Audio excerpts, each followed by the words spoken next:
I'm Steven Meyers, and I write because I have a story to tell that was extremely important to tell, finally, the complete and full truth of. Welcome to the Book Bites podcast, brought to you by Spines, where today we're biting into The Treehouse, the true story of Hollywood the bank robber, written by Steven Meyers. In the 1990s, Seattle was captivated by the bank robber known as Hollywood, who used prosthetics to steal over $2.3 million while evading the FBI for years. Now, Steven Meyers, the artist who helped build the robber's legendary fortress and served as his accomplice, breaks his silence.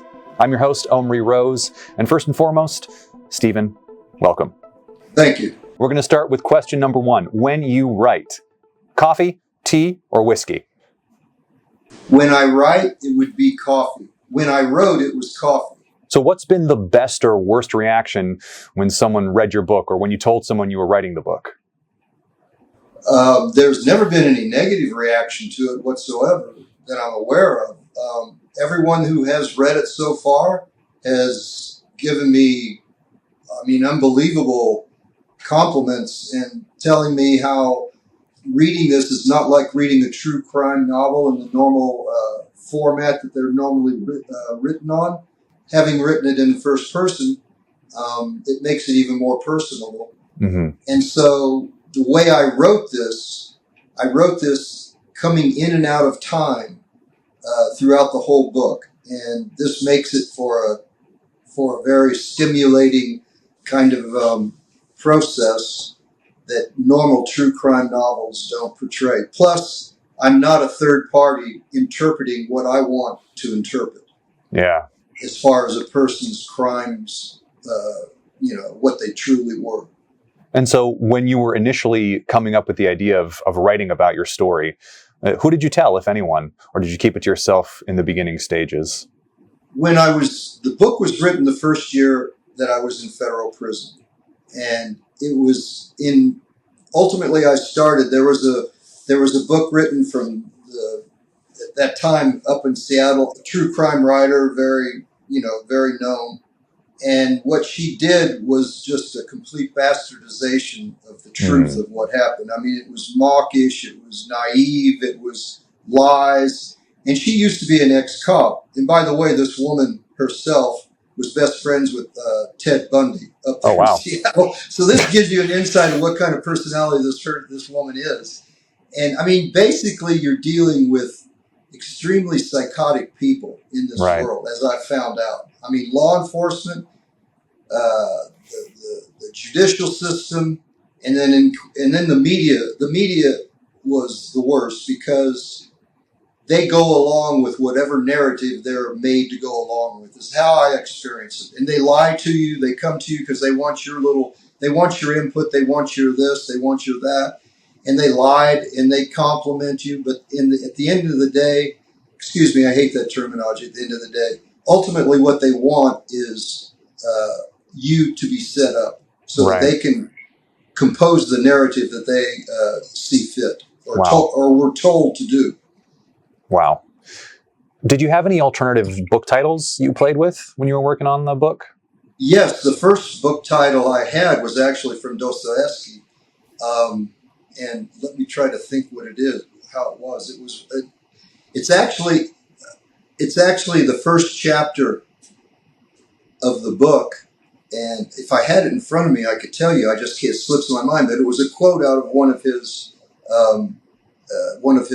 novels that I took. And, as you know, each chapter is a quote from some previous philosopher or writer or something trying to depict the voyage that this chapter is going to take you. Right. And this was originally, the title I had was from a Dostoevsky novel, Crime and Punishment. And but then it was too heavy. Too abstract. Yeah, Right. It didn't make sense. And then I finally came to the title of The Treehouse, and the treehouse being that had this treehouse not existed, you and I right now wouldn't be speaking. Right. If that makes sense. It was the magnet that drew in the elements that took place over these years. If you were a writing superhero, what would be your superpower or your kryptonite? hubris, overconfidence. Because when you do what we do, there is no school of learning that can teach you how to bank rob.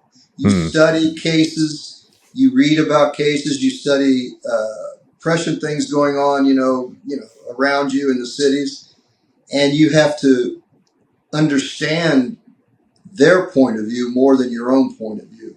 And in doing so, and especially the way we approached it is, maybe I'm going on too much here, but when you look at any bank robbery film coming out of Hollywood or in Europe and so on and so forth, it's the continual, the same old cliche thing. They go in with guns and this and yelling and screaming and having everybody lay on the floor and, all of this violence and so on and so forth.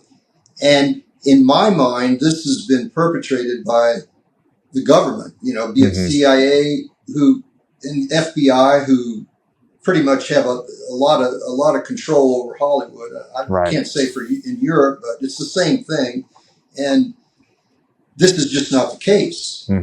If people knew actually the reality of the way the banking system is and the way the law enforcement is entwined, interrelating for it in its protective umbrella, you would see how easy it is, if that makes sense. It's not easy to actually say, okay, we're going to do this. Don't get me wrong.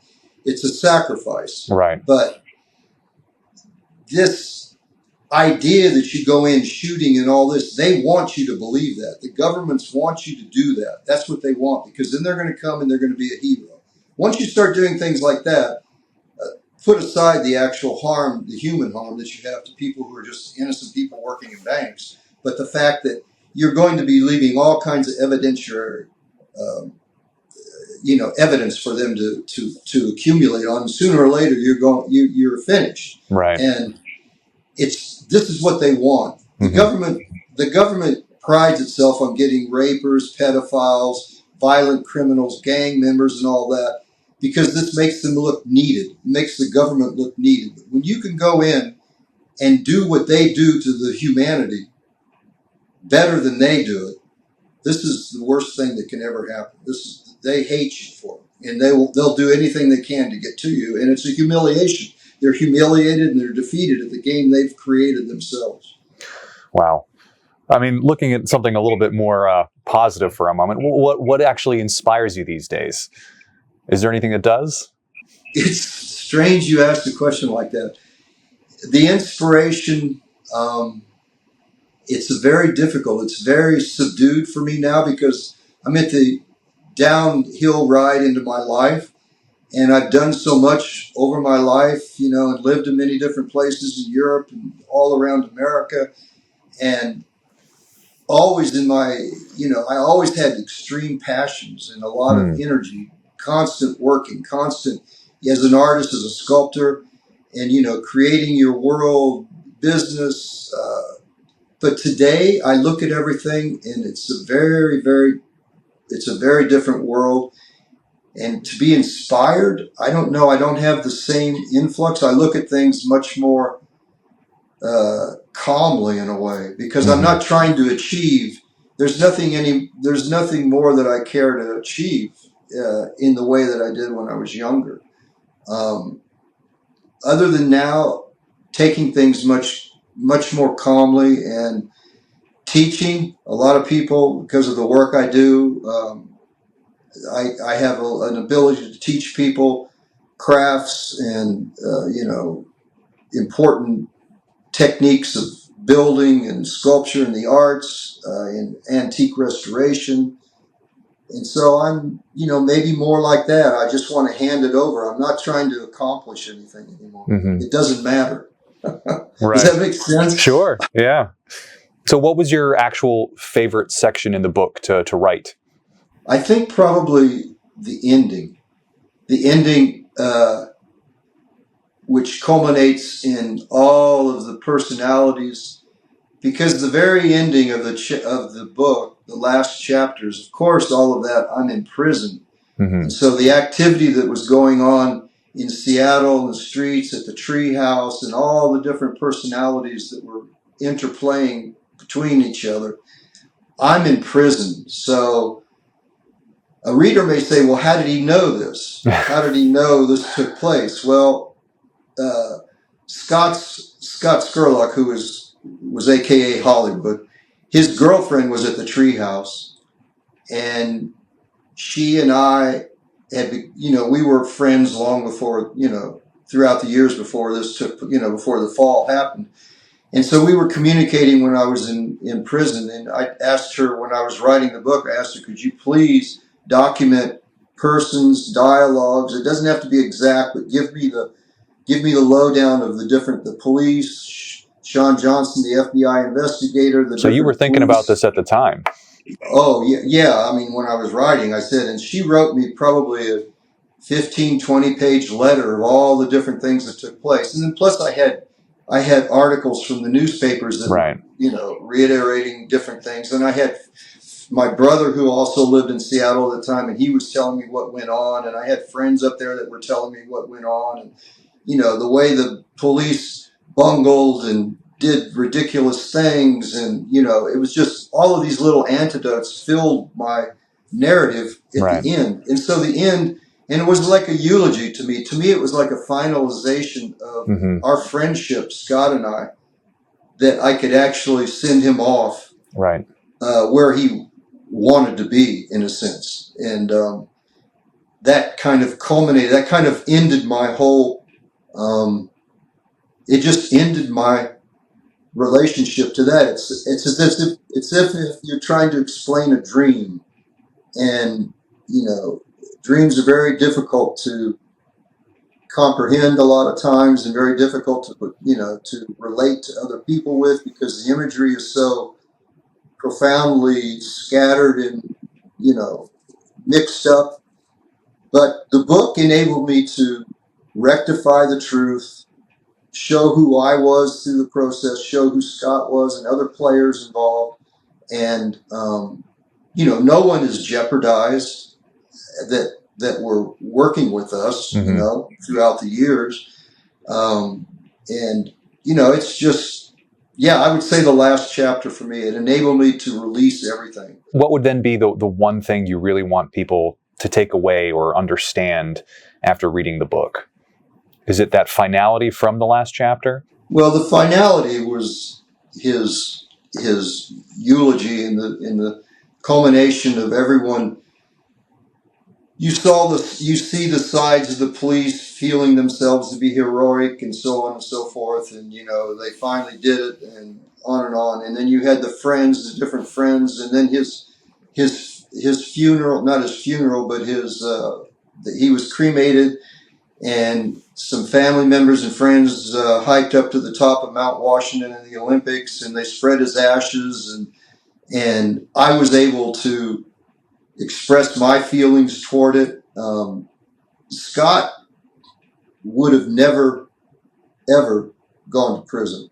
And I mean, I knew this. He was in the very beginning. He says, if you even think of, getting caught, then don't get involved in this, because it's a win-win situation, a win-lose situation. There's no in between. There's no conforming yourself to the status quo of what, crime is about. And he knew that if it ever came down to it, he would commit suicide. And wow, that was not something he desired, don't get me wrong, but he would never go to prison. And to me, the man lived a very unique, personalized creation. I mean, it wasn't just bank robbery. It was other things he did in life. It didn't matter what it was, whether it was in construction, we would be building. No matter what it was, he was 100% involved, and he loved life, and he didn't want to sacrifice. He didn't want to compromise to become what normal society wants you to become. And I mean, I'm not saying that that's his direction is the only way to achieve that and still feel the same, where you're not, you're separated from society. You don't have to be like that. But for him, that's what it was. And he absolutely was 100% him. He did what he wanted to do in life, and he died the way he wanted to die. He he made the rules. He dictated the terms of his own life. Yeah, fully. The police and the government, no one made the terms. Right. It was his decision completely. So, Steven, what's next for you? In my life? In your life, in your writing, in this story? There's nothing more left as far as this story. I mean, other than me having podcasts and talking about it, and my writing, while in prison too, I wrote 2 very large books of poetry. It's a totally different stream, but when I read back through them, of those years when I was writing poetry, I mean, they're quite large actually, and I'm pretty impressed, not in a braggadocious way. I look at it and I can't even remember writing this stuff. And a lot of what this book at the Treehouse is, sometimes I'll open the book up and I'll read a passage and I go, I have no recollection of writing that. Does that make any sense to you? It absolutely does.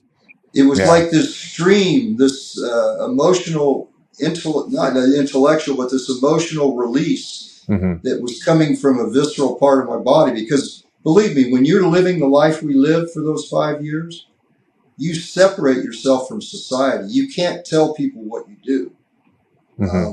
You just can't do it. And so you live in an altered state, in a sense. You know, our goal was not violence. I mean, the money was the motivator. You did it because that's the whole nexus of everything that you're doing. Otherwise, why? But what it did was awaken. What I saw, what we did in those 5 years was awaken positively or negatively so many different kinds of people. And in that, it's amazing to me. I mean, I don't know if you know, but last weekend I visited the Sean Johnson, the FBI investigator who created the whole task force. He was the one who was pursuing us the whole time. I was just at his house with he and his wife, and we had we're like brothers. And he regrets the way it ended because he wasn't the shooter. He was not one of the shooters. And he disrespects those people, the police. And he had actually hired these people for the task force to pursue us. But their duty was to only respond to 911 calls, you know what I mean? To alarm calls. And what they did was against total legal protocol. I mean, basically, don't get me wrong. Scott and I spoke about this. We knew that the only way they were going to catch us is to kill us. I mean, we knew this. That was the only way because there was no forensic evidence. There was nothing they could ever get us on forensically. There was no one who would ever rat us out, no matter how big the reward might have been. And it was just the only way they could. And the police, unlike the FBI were extremely professional and, forensically dealing with it. Steven, it's an incredible story, and I urge everyone to go and check it out. Thanks for joining us at Book Bites. You can find The Treehouse, the true story of Hollywood the bank robber, on Amazon and major retailers worldwide. And if you want to go deeper, some of our guests join us for extended interviews on our Page to Publish podcast. Till next time, follow Book Bites, leave us a review, and happy reading.